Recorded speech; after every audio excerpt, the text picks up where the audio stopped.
besar dalam hidup kami. Terima kasih Bapak, terima kasih. Kami sudah memuji-muji Engkau, kami sudah meninggikan Engkau. Tiba saatnya Tuhan, kami akan mendengarkan kebenaran firman-Mu. Kiranya Engkau yang menolong, Engkau yang menuntun kami, sehingga ketika kami mendengar firman-Mu, iman kami semakin bertumbuh di dalamnya. Terima kasih Bapak, terima kasih. Engkau perlengkapi hamba-Mu dengan hikmat yang daripada Tuhan, sehingga hamba-Mu hanya menyampaikan isi hati Tuhan saja. Segala hal yang ingin mengganggu kami ketika kami beribadah di hadapan Tuhan dan mendengarkan firman-Mu, kami usirkan untuk apa-apakan dalam nama Tuhan Yesus. Biarlah kuasa Allah yang menaungi setiap kami bahkan ruangan ini. Terima kasih. Inilah pemberitaan firman-Mu dari awal hingga akhirnya kami serahkan ke dalam tangan Tuhan. Di dalam nama Tuhan Yesus kami berdoa dan bersyukur. Haleluya. Amin. Jemaat Tuhan, saya persilahkan duduk kembali. Shalom. Shalom. Shalom. Shalom. Ya, puji nama Tuhan.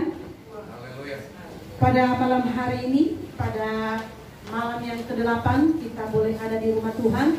Saya percaya itu juga semua karena Tuhan yang ada di dalam hidup kita, sehingga sampai detik ini kita sampai di rumahnya. Amin. Amin.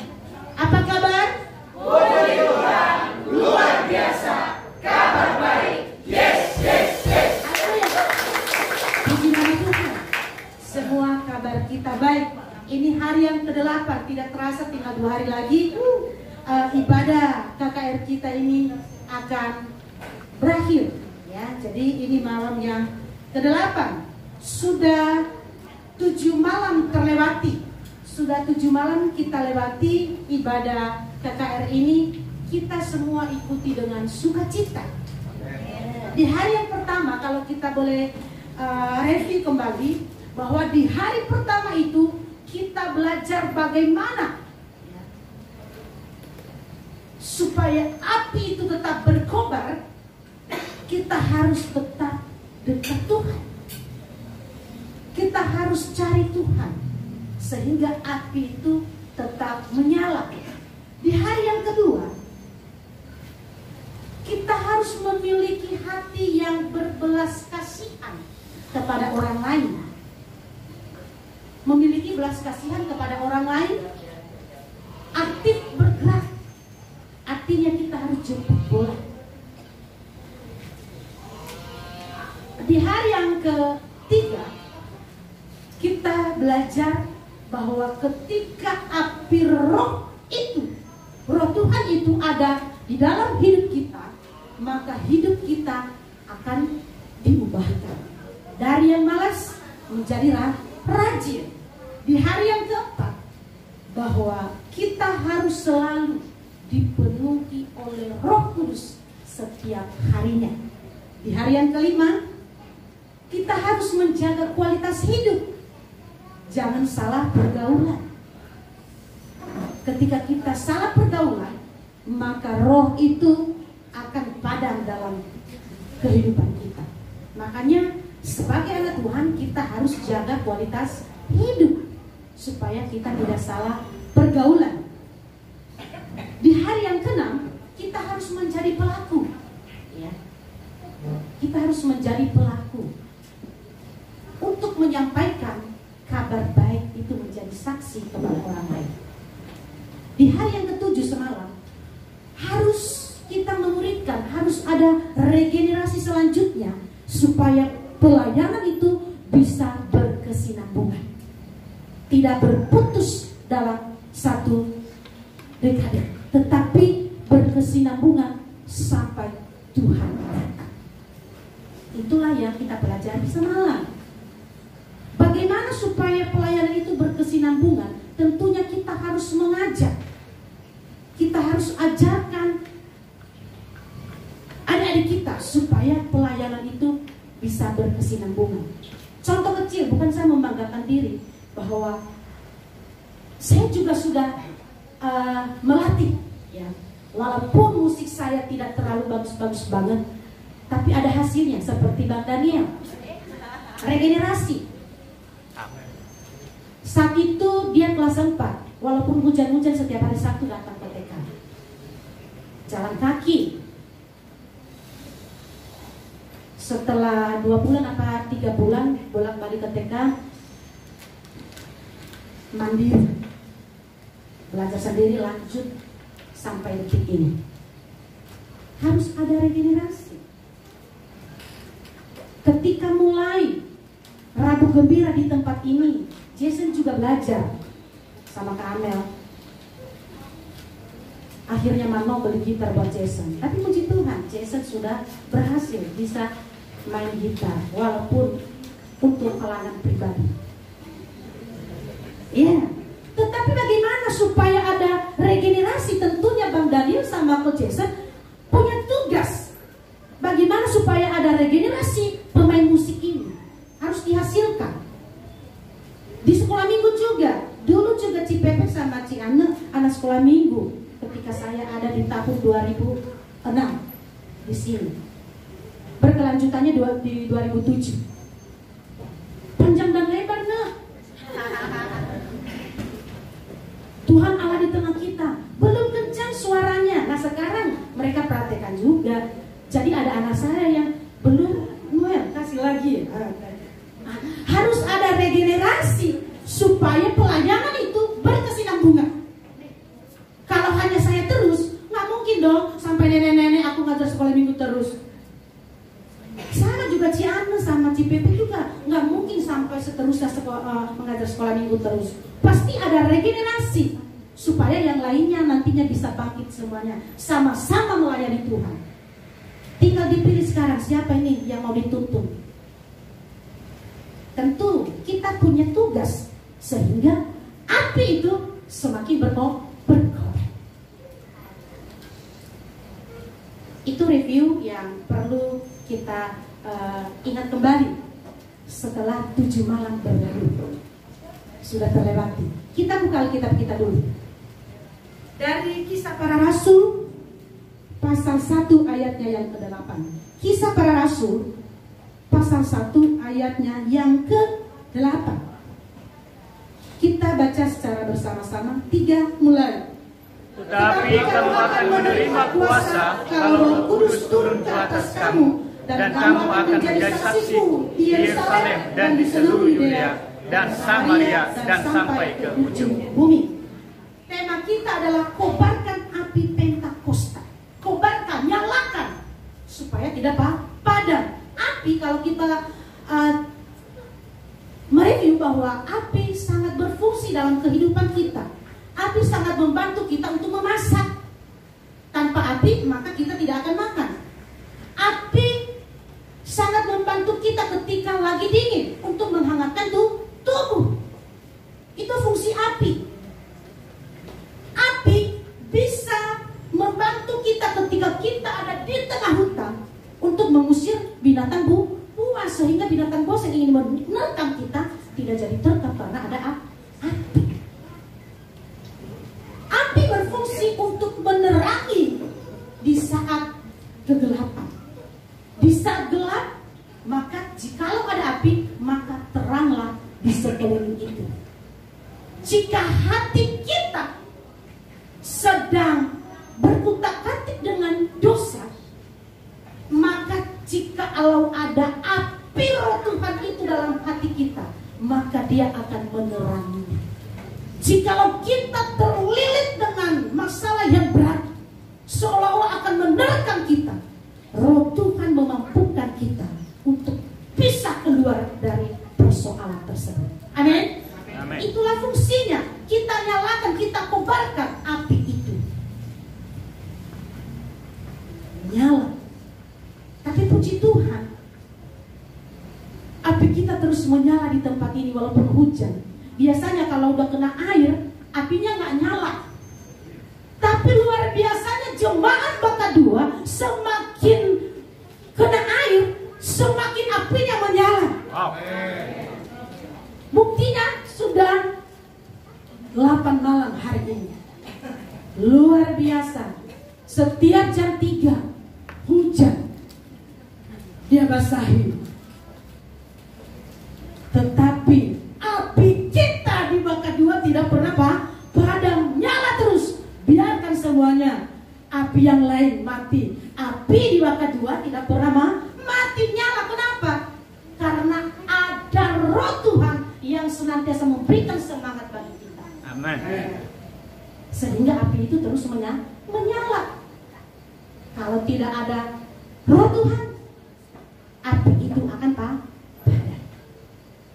Ciri anak Tuhan, ya, ciri anak Tuhan yang selalu apinya berkobar.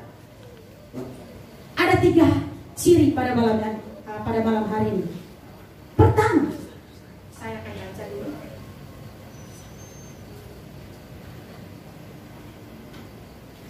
Memiliki kemurahan hati. Ketika apinya terus berkobar, maka kita akan menjadi umat Tuhan yang murah hati. Tidak mahal hati, tetapi murah. Murah memberi senyum, murah peduli kepada orang lain, murah untuk semuanya. Kenapa? Karena ada roh Tuhan di dalam diri kita. Itulah yang memampukan kita sehingga kita bisa bermurah hati kepada orang lain.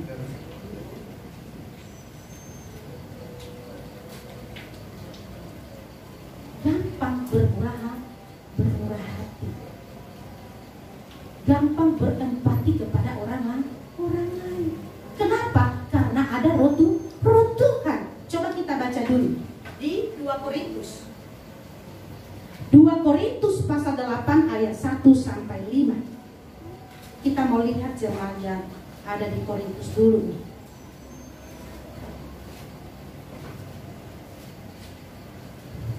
Saya akan membacakan bagi kita 2 Korintus pasal 8 ayat 1 sampai ayatnya yang kelima. Pelayanan kasih. Saudara-saudara, kami hendak memberitahukan kepada kamu tentang kasih karunia yang dianugerahkan kepada jemaat-jemaat di Makedonia.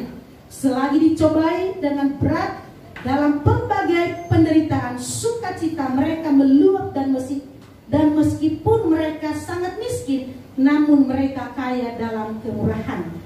Aku bersaksi bahwa mereka telah memberikan menurut kemampuan mereka, bahkan melampaui kemampuan mereka. Dengan kerelaan sendiri mereka meminta dan mendesak kepada kami supaya mereka juga beroleh kasih karunia untuk mengambil bagian dalam pelayanan kepada orang-orang kudus. Mereka memberikan lebih banyak daripada yang kami harapkan. Mereka memberikan diri mereka pertama-tama kepada Allah, kemudian oleh karena kehendak Allah juga kepada kami. Kita mau belajar kepada jemaat Makedonia, walaupun mereka miskin secara materi. Secara materi mereka miskin, gak punya apa-apa. Tidak seperti jemaat Korintus yang banyak uangnya, yang banyak hartanya. Tetapi walaupun mereka dalam keadaan yang pas-pasan, jemaat Makedonia ini mau peduli kepada yang lain, mau memberikan kepada yang lain. Mereka selalu memberi dengan sukacita. Ya, saya bacakan lagi bagi kita.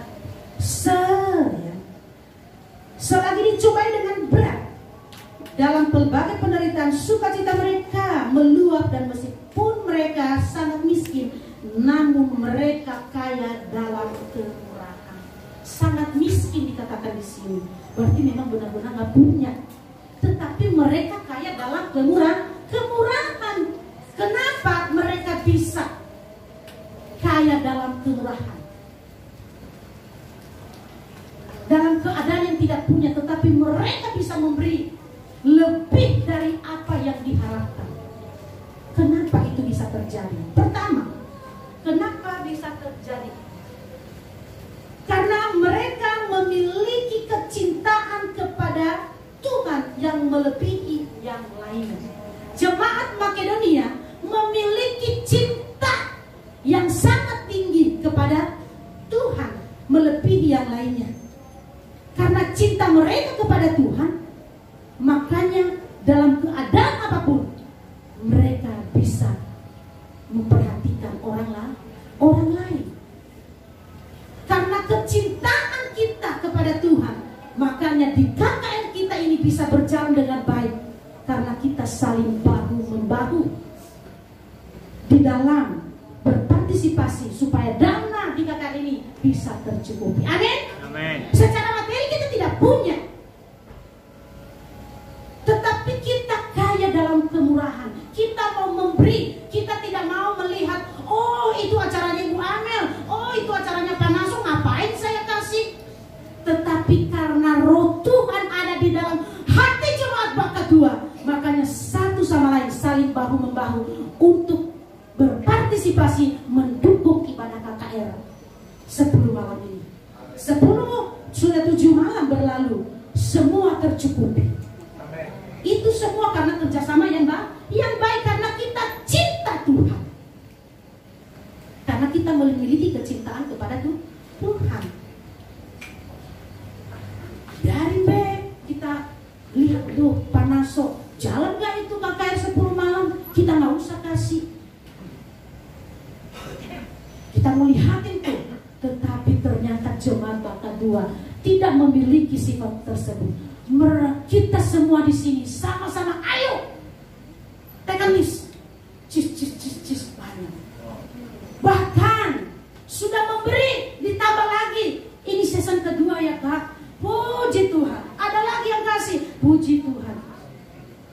Saya nunggu sampai kapan ini season-seasonnya supaya nambah terus.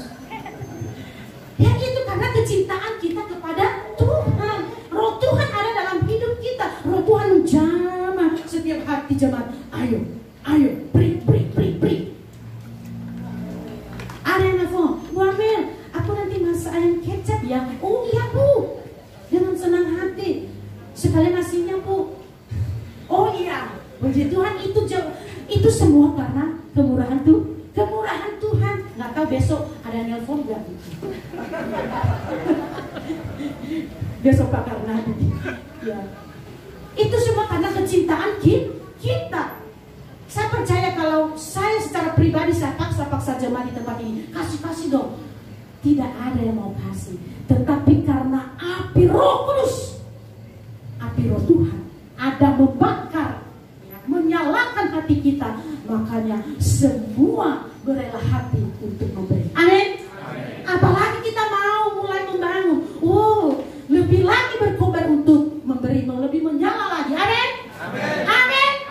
Haleluya. Rekening gereja sudah ada, rekening pembangunan juga sudah ada, tinggal ditransfer aja. Haleluya.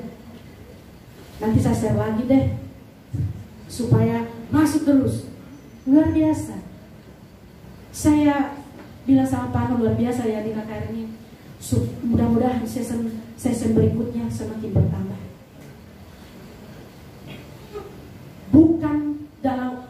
Bukan kita mikirkan kita pikirkan yang besar-besar, tidak. Tetapi kalau kita memberi di dalam kemurahan hati kita beri dengan sukacita, sangat bermanfaat bagi kita semua. Amin. Sangat bermanfaat bagi pekerjaan Tuhan di tempat ini.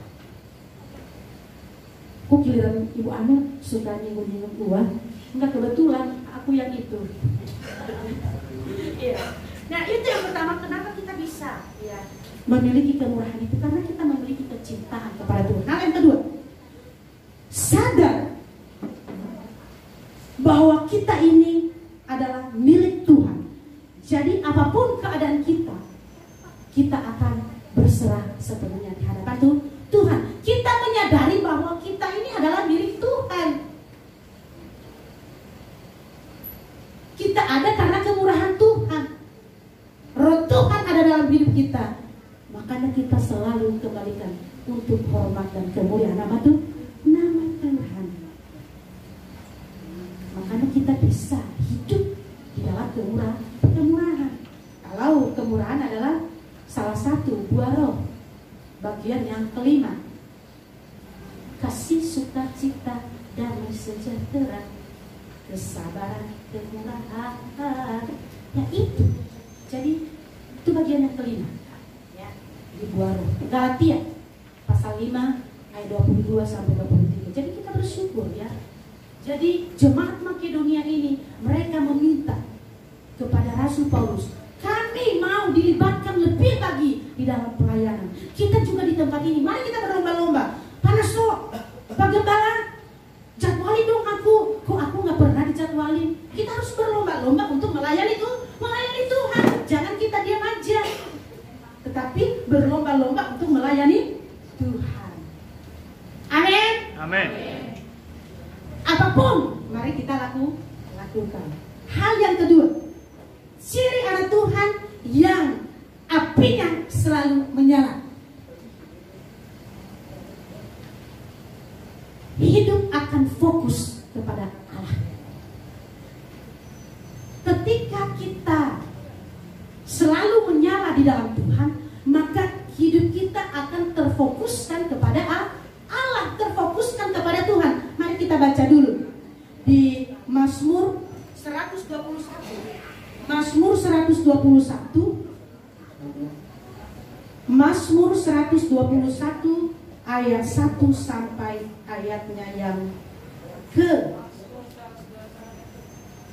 Mazmur 121 ayat 1 sampai yang ke-8. Saya akan bacakan bagi kita.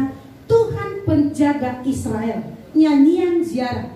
Aku melayangkan mataku ke gunung-gunung. Dari manakah akan datang pertolonganku? Pertolonganku ialah dari Tuhan yang menjadikan langit dan bumi. Ia takkan membiarkan kakimu goyah. Penjagamu tidak akan terlelap. Sesungguhnya tidak terlelap dan tidak tertidur penjaga Israel. Tuhanlah penjagamu, Tuhanlah naunganmu. Di sebelah tangan kananmu. Matahari tidak menyakiti engkau pada waktu siang, atau bulan pada waktu malam.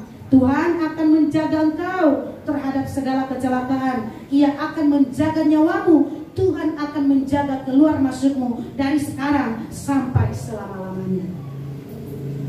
Ketika api kita terus menyala, maka hidup kita akan terfokus kepada Tuhan. Kita percaya bahwa segala sesuatu yang kita hadapi, semua ada dalam perlindungan Tuhan. Dia akan menjaga keluar masuk kita, kemanapun kita melangkah, kemanapun kita pergi. Kita percaya bahwa keluar masuk kita akan dipelihara oleh Tuhan. Amin. Amin. Ketika api itu menyala, maka keluar masuk kita Tuhan akan jaga. Fokuskan hidup kita kepada Tuhan. Jangan kepada yang lain. Jangan kepada hal-hal yang duniawi yang membuat kita senang sesaat. Tetapi ketika kita fokuskan hidup kita kepada Yesus Kristus, maka penyertaan Tuhan itu dalam hidup kita akan selama-lamanya terjadi selama-lamanya dalam hidup kita. Makanya pemazmur mengatakan di sini, aku melayangkan mataku ke gunung-gunung. Dari manakah datangnya? Dari manakah akan datang pertolonganku? Pertolonganku ya dari Tuhan yang menjadikan langit dan bumi. Ia takkan membiarkan kakiku goyah. Penjagamu tidak akan terlelap. Pemazmur berkata bahwa segala sesuatu aku melihat semua di dunia ini. Tidak ada yang bisa menjamin, tidak ada yang bisa menjaga aku. Tetapi aku percaya bahwa Tuhanlah yang menjaga aku. Amin. Amin. Kita juga bisa berkata demikian.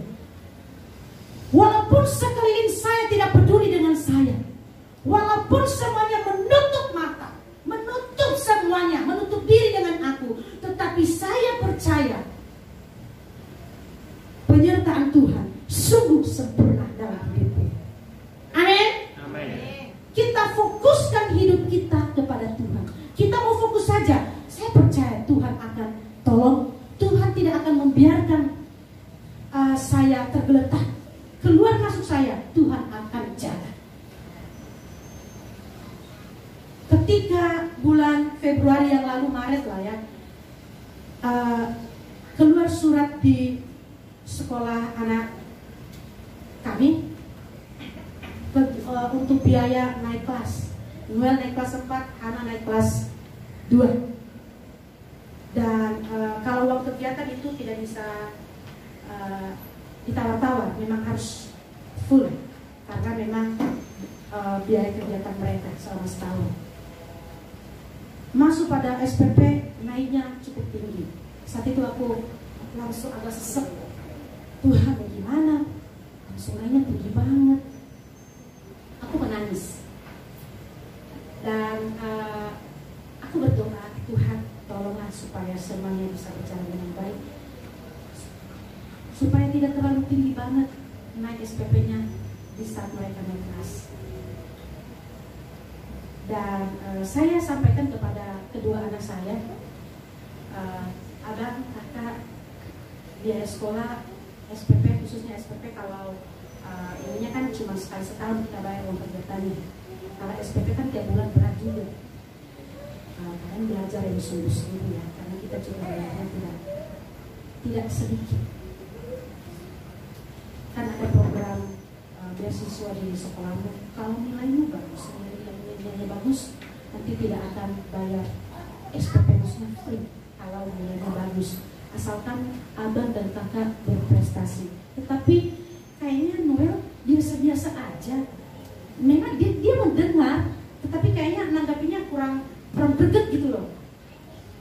Ya udah, diantar lagi mereka ke BSD karena memang mereka di sana.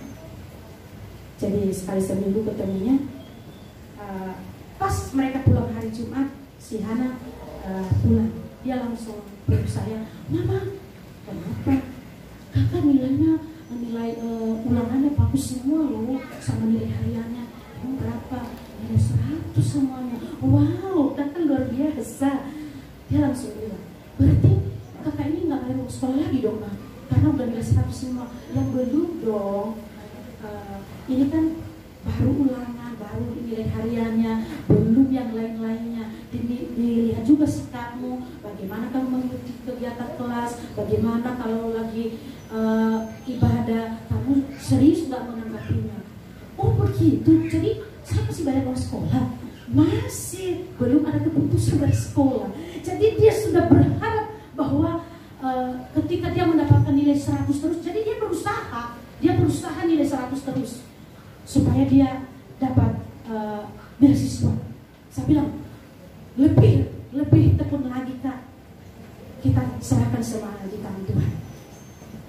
Tapi bukannya nilainya nggak bagus, nilainya juga bagus, tetapi beda cara menanggapinya. Dia santai aja, yang satunya sudah kelepek untuk mendapatkan nilai yang bagus, untuk supaya dia itu tidak bayar. Yang satunya santai. Yang itulah penerimaan setiap kita beda, ya. Saya berpikir bahwa sungguh luar biasa si Hana ini, ya.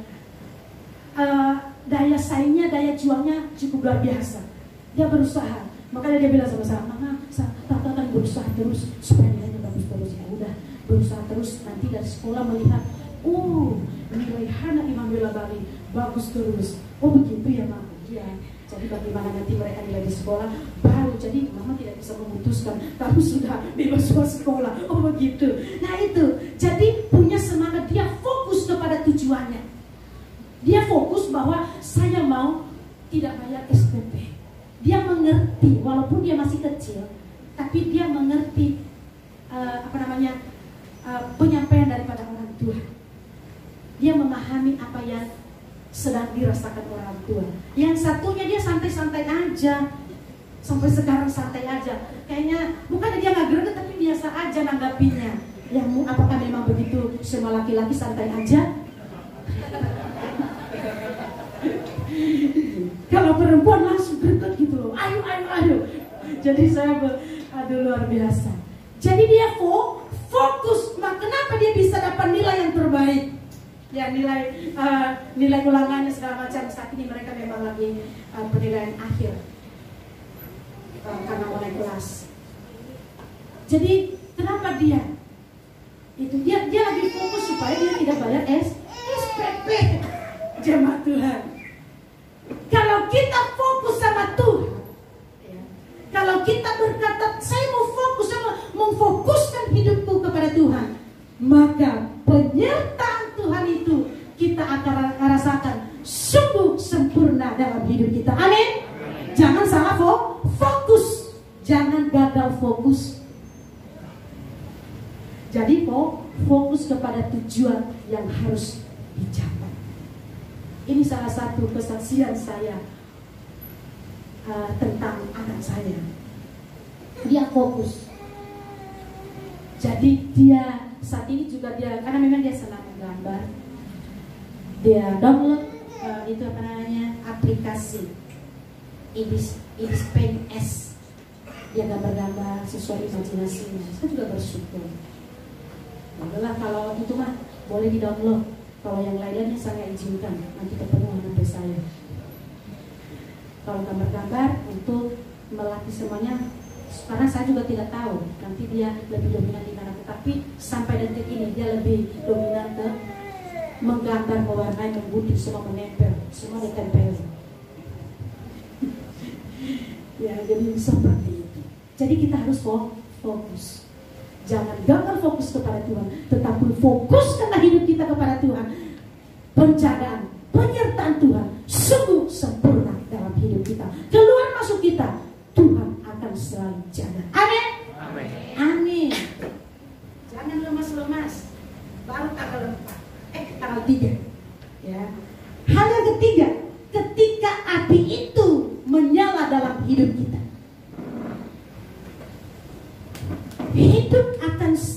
kita akan selalu menantikan Tuhan. Kita akan selalu menantikan Tuhan dalam hidup kita. Kita coba dulu baca di Mazmur 37.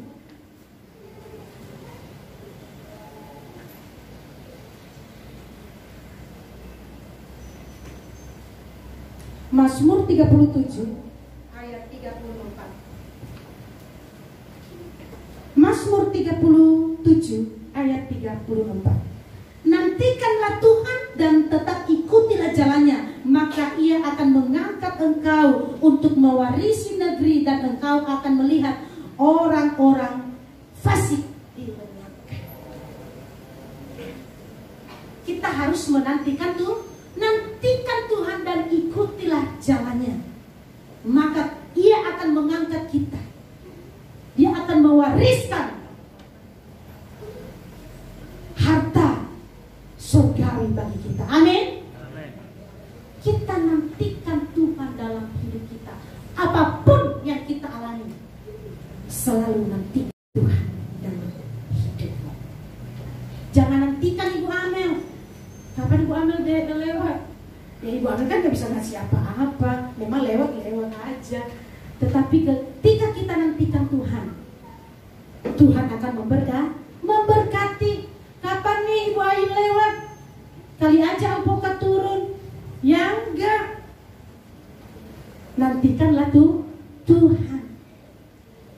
Jangan nantikan yang lain. Ketika kita menantikan sesuatu hal kepada orang lain, mungkin sudah berkali-kali dikatakan, ketika kita berpengharapan sama manusia, maka kita akan kecewa. Tetapi selalu nantikanlah Tuhan di dalam hidup kita.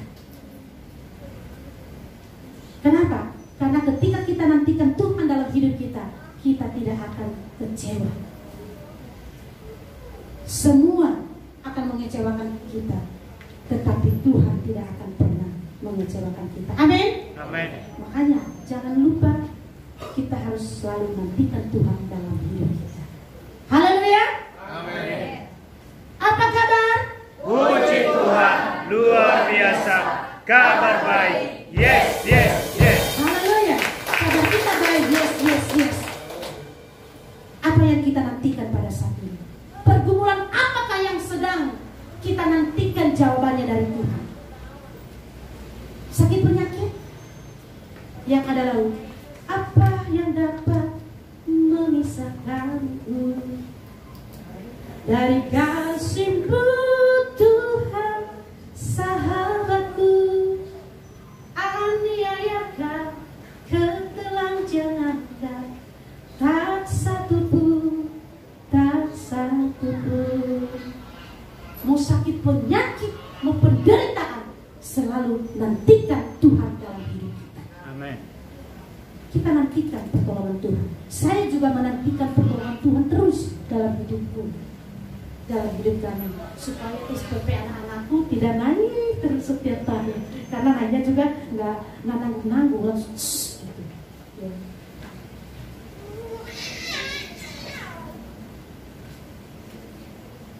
Kenapa naik banget? Ya pakai begitulah. Ketika kita menginginkan yang terbaik sama Tuhan, kita harus bayar harga di dalam menanti setiap jawaban yang kita sedang nantikan. Amin. Amin. Ciri api yang selalu berkobar dalam diri anak Tuhan. Pertama tadi, hidup dalam kemurahan. Kenapa hidup dalam kemurahan? Karena cintanya sama Tuhan. Kedua, menyadari bahwa hidupnya adalah dari Tuhan. Kedua, memfokuskan hidup kepada Tuhan. Ketiga, selalu menantikan Tuhan